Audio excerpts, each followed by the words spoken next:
2 से ज्यादा बच्चे तो वोटिंग राइट नहीं।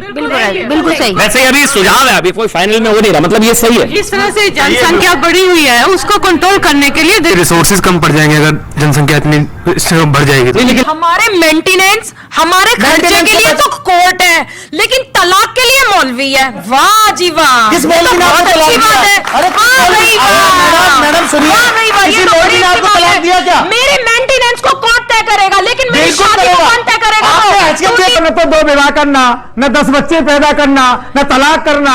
हम तो जन्म जन्म का संबंध मानते हैं। अब रामलाल करेगा 1 बच्चा और रहीम करेगा 10 बच्चे, तो दिक्कत किसको होने वाली है? किसी बलात्कारी का लिंग काट के उसको मार देना चाहिए क्या? किसी चोरी करने वाले का हाथ काट लेना चाहिए? हाँ, वो चाहिए ना, केवल महिलाओं को संविधान चलेगा तो वो आप संविधान से। सो नमस्कार दोस्तों, स्वागत है आप सभी का एक बार फिर मेरे चैनल हिंदी डिबेट शो पर।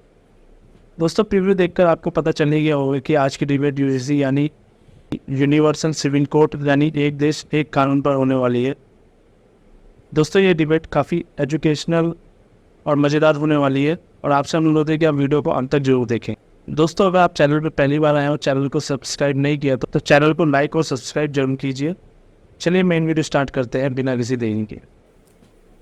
चलिए शुरू करते हैं। मुस्लिम पर्सनल लॉ बोर्ड जो है वो सुप्रीम कोर्ट में डे 1 मेरी पहली पिटीशन 3 मई को दाखिल हुई थी, उस दिन से लेकर आज दिन तक मेरे अगेंस्ट खड़ा है, विरोध कर रहा है मेरा मुस्लिम पर्सनल लॉ बोर्ड, जबकि सुप्रीम कोर्ट ने उनको बुलाया भी नहीं था, वो मतलब इनवाइट भी नहीं थे, फिर भी आकर मुस्लिम पर्सनल लॉ बोर्ड की तरफ से एक वकील नहीं खड़ा होता, 2 खड़े नहीं होते, 3 नहीं खड़े होते, 10-12 वकील खड़े होते हैं मेरे विरोध में। मुस्लिम पर्सनल लॉ बोर्ड की मैं अकेली होती हूँ, मैं सिर्फ अकेली होती हूँ और वहां पूरा एक कुनबा खड़ा होता है मुस्लिम। उनको क्या इंटरेस्ट है आपके केस में इतना?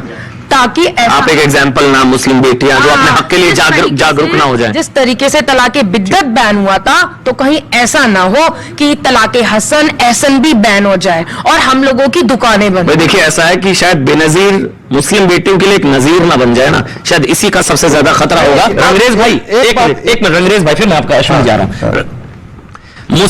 आप बेनजीर के साथ हैं, ऑब्वियसली आप भी चाहते बच्चे को इंसाफ मिले, तो ये मुस्लिम पर्सनल लॉ बोर्ड क्यों नहीं चाहता है कि मुस्लिम बेटियां सशक्त हों, मुस्लिम बेटियों के पास राइट्स हों, वो मौलानाओं पर डिपेंड ना हो, सीधा जो है कानूनी लड़ाई लड़े? मैरिटल लॉज, जो मैरिटल लॉज हैं उसमें अगर इस तरह का उत्पीड़न हो रहा है तो क्या हो जाएगा अगर उनको लीगल राइट्स मिल जाएंगे? तो सर, तलाक के अंदर जो है मुस्लिम पर्सनल लॉ बोर्ड कोई भी आपत्ति नहीं जताती, वो मियां और बीबी का जो मसला होता है वो होता है और वो कोर्ट जाती हैं या आपस में सेटलमेंट कर लेती हैं अपनी बात का।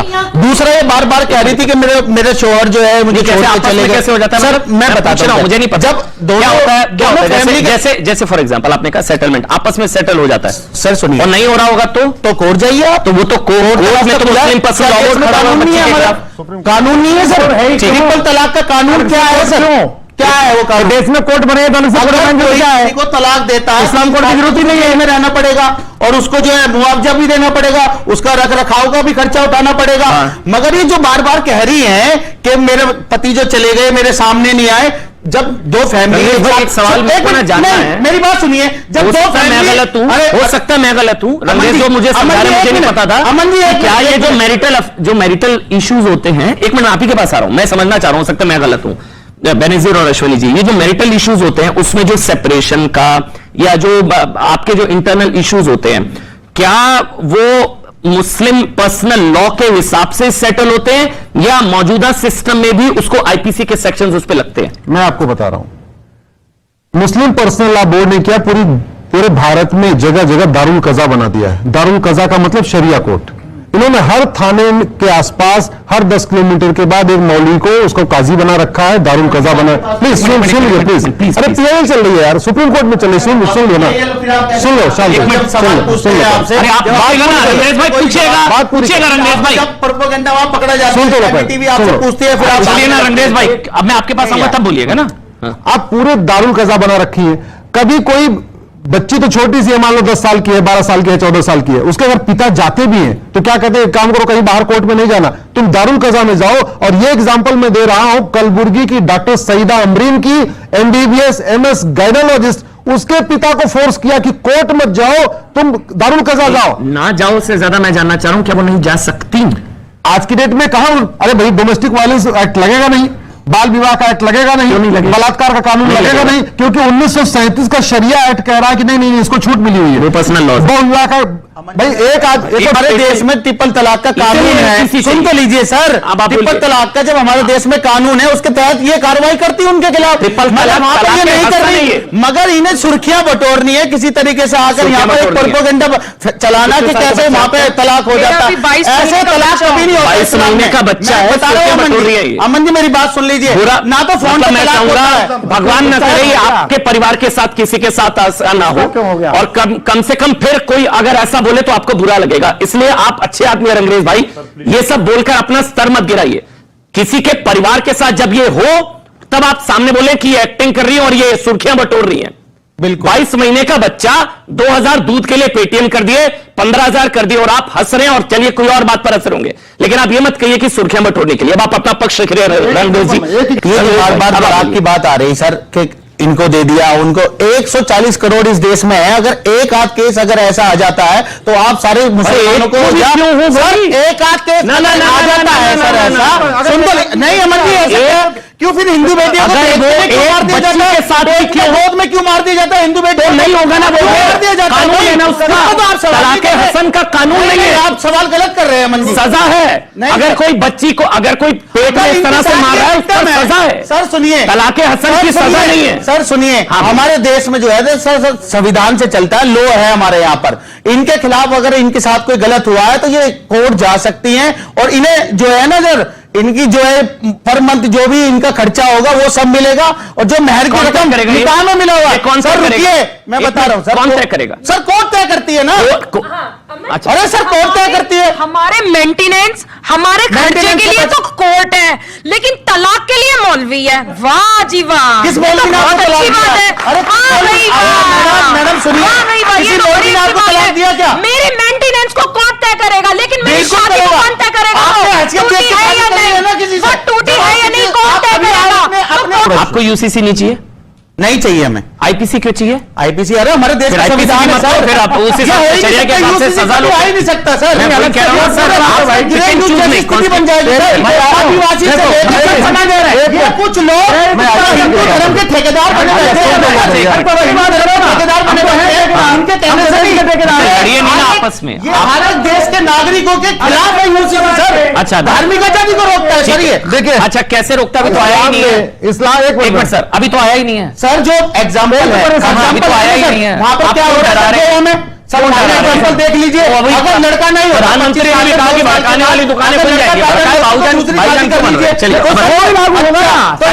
शादियां हो जाएंगी। नहीं होगी ना सर, सब पर लागू होगा ना, फिर सब पर लागू होगा ना, फिर गलत है। वो यूसीसी नहीं है, यूसीसी तो आया ही नहीं है अभी। अरे सर वहां पर तो लागू है ना। एक मिनट वहां पर तो लड़कियों का शोषण नहीं होगा क्या? हाँ रंगरेज भाई, ये आपका एग्जाम्पल है। मैं बात नहीं समझना चाहता, बात समझना चाह रहा हूँ। बात नहीं समझना, मैं तो कह रहा हूँ आप सुन ही नहीं रहे। मैं कह रहा हूँ, मैं पूछ रहा हूँ, आप शांत रहिए। मैं आपको बता सकता चलिए, हूं आप कोर्ट में चल रहे हैं। ये मैं इसी सवाल पर आ रहा था कि क्या कोर्ट का रास्ता ओपन होता है इन केसेस में? अगर समाज में जवाब दे रहा हूं। पहले तो आप पाखंड समझिए।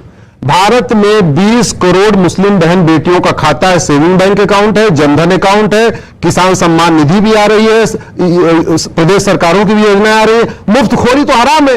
मुफ्त की योजनाएं हैं, मुफ्त आयुष्मान कार्ड है, मुफ्त का रोटी है, मुफ्त कपड़ा है, मुफ्त मकान है, प्रधानमंत्री आवास योजना है, कम से कम 300 योजनाएं चल रही है।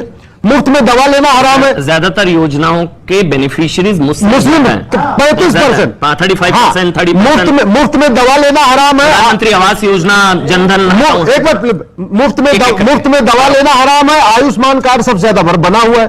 ठीक है, अब दूसरे आ जाओ।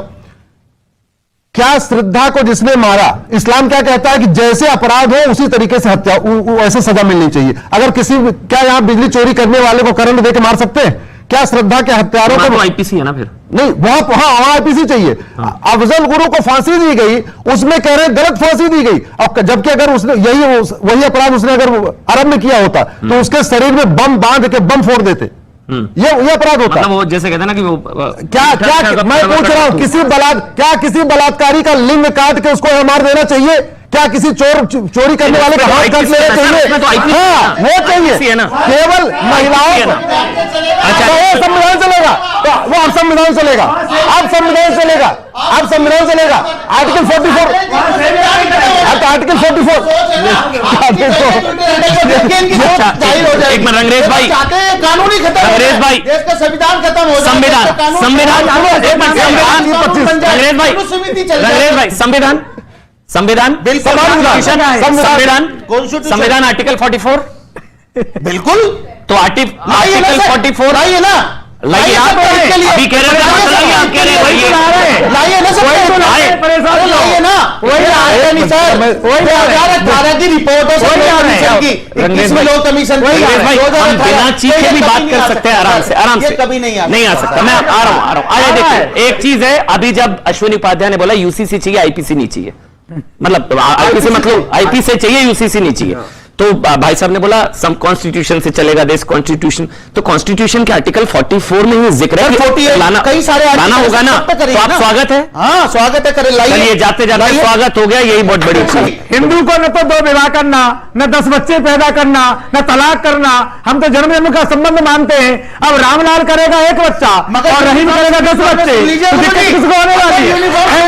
आपको कोर्ट अलग चाहिए, शहरियत कोर्ट चलाओगे, कोई कोर्ट अलग से नहीं चलेगा। मैं इस पर रिएक्शन ले रहा हूं, 2 से ज्यादा बच्चे तो वोटिंग राइट नहीं, 2 से, अच्छा ये सही है, 2 से ज्यादा बच्चे सब पर लागू हो, सब पर लागू हो, सही है, आएगी, बिल्कुल राइट, 2 से ज्यादा बच्चे तो वोटिंग राइट नहीं, बिल्कुल सही। वैसे ही अभी सुझाव है, अभी कोई फाइनल में हो नहीं रहा, मतलब ये सही है। इस तरह से जनसंख्या बढ़ी हुई है, उसको कंट्रोल करने के लिए दैट इज वेरीफाइड। हाँ बिल्कुल राइट। देश के रिसोर्सेज कम पड़ जाएंगे अगर जनसंख्या इतनी बढ़ जाएगी तो। ये पूरी सरकार सर, ये पूरी सरकार में जो लोग बैठे हैं ना सर, अधिकतर के परिवार नहीं है, तो उन्हें पता क्या परिवार क्या होता है सर, परिवार क्या होता है, परिवार क्या होता है सर, इसका विरोध करता हूं।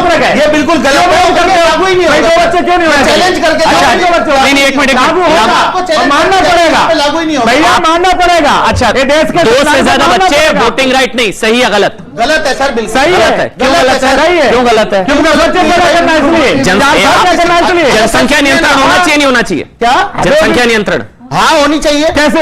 तो 2 से ज्यादा बच्चे अरे सर सबके अपनी अपना जो है वो है कि हम चाहते हैं। क्या होता है? क्यों भाई आपको? अरे देश में हो गया, अरे कोई जबरदस्ती करोगे आप? अच्छा एक मिनट, किसी को आप थोड़ नहीं सकते कानून का मतलब होता है सर रिफॉर्म करवाना। सुनिए आप किसी में कोई चीज नहीं सकते सर। सुन तो लो, एक बार सुन लो, शेड्यूल 7 खोलो, list 3 entry number 28, population control and family planning संविधान में लिखा हुआ है। संविधान को मानते हैं, उसको मानो। अच्छा, 1 से ज्यादा शादी सही है? नहीं गलत है सर, एक ही होनी चाहिए, हम भी कहते हैं बात वो उसके लिए यूसीसी सही है। अच्छा हलाला सर, यूसीसी का बार आप यूसीसी मुता और मिसियार बंद होना चाहिए कि नहीं? सर सब बंद होना चाहिए, मैं कह रहा हूं। कहा जा रहा है कि यूसीसी का सबसे ज्यादा फायदा, जो बार बार अश्विनी जी ने बताया, कि संभवतः मुस्लिम समाज को ज्यादा है, लेकिन विरोध भी सबसे ज्यादा मुस्लिम समाज से इसलिए आ रहा है क्योंकि वो मुस्लिम समाज का विरोध नहीं है, उसको समझिएगा फर्क, वो मुस्लिम समाज के वोटों के ठेकेदारों का दर्द है। उनको ही जो लग रहा है, जो बेनजीर ने बताया, कि अगर बच्चियां वोकल हो गई और अपनी आवाज, अब जैसे सानिया मिर्जा जो फाइटर पायलट बनी बच्ची, ऐसी कई बेटियां और मुस्लिम समाज से निकल कर आएंगी। इसलिए यूसीसी पर एक सार्थक बहस की जरूरत है, समझने की जरूरत है। और दोस्तों, अगर आपने वीडियो को अंत तक देखा है तो उम्मीद करता हूँ कि आपको वीडियो बहुत पसंद आई होगी। वीडियो के बारे में आपकी क्या राय है, आप मुझे कमेंट करके जरूर बताएं। वीडियो को अंत तक देखने के लिए आपका बहुत बहुत धन्यवाद। जल्दी ही मिलेंगे अगली वीडियो के साथ, तब तक जय हिंद, जय श्री राम।